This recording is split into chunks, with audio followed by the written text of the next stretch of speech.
মরহুমা দেশনেত্রী বেগম খালেদা জিয়ার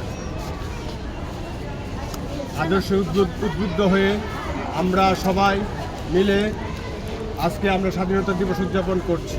আর আপনাদেরকে আমরা একটা অত্যন্ত আনন্দের সাথে জানাচ্ছি যে আজকের এই দিনে আমরা সারা বাংলাদেশে জাতীয়তাবাদী দলের যে সকল বিভিন্ন স্তরের যে সকল নেতৃবৃন্দ ত্যাগী এবং বঞ্চিত এবং তাদেরকে মূল্যায়ন করা হয় নাই, তাদেরকে আমরা এক ছাতায় নিয়ে আসার জন্য, একত্রিত করার জন্য আমরা একটা কেন্দ্রীয় আহ্বায়ক কমিটি আজকে আমরা ঘোষণা করব।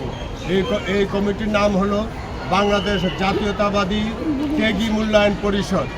এই পরিষদ নামে আমরা একটা 21 সদস্যের একটি আহ্বায়ক কমিটি আমরা ফর্ম করেছি। একটু পরে আমাদের জুনিয়র খালেদা জিয়া এই কমিটি আপনাদেরকে ঘোষণা করে শোনাবে।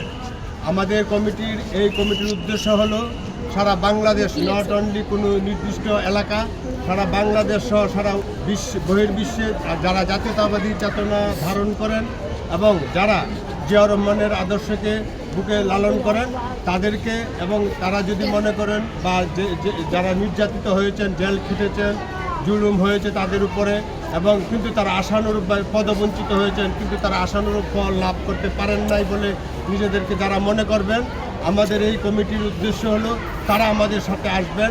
আমরা তাদেরকে নিয়ে আমরা আমাদের সর্বোচ্চ পর্যায়ে নিয়ে তাদেরকে আমরা মূল্যায়ন করার জন্য আমরা মানে তাদের পরিচয় সহ সব কিছু আমরা তাদেরকে তুলে ধরব। এবং আমাদের এই কমিটি উদ্যোগ এবং এই কমিটি গঠনের লক্ষ্য হলো মূলত সেটাই, সবাইকে আমরা মূল্যায়ন করব, যারা ত্যাগী বঞ্চিত তাদের।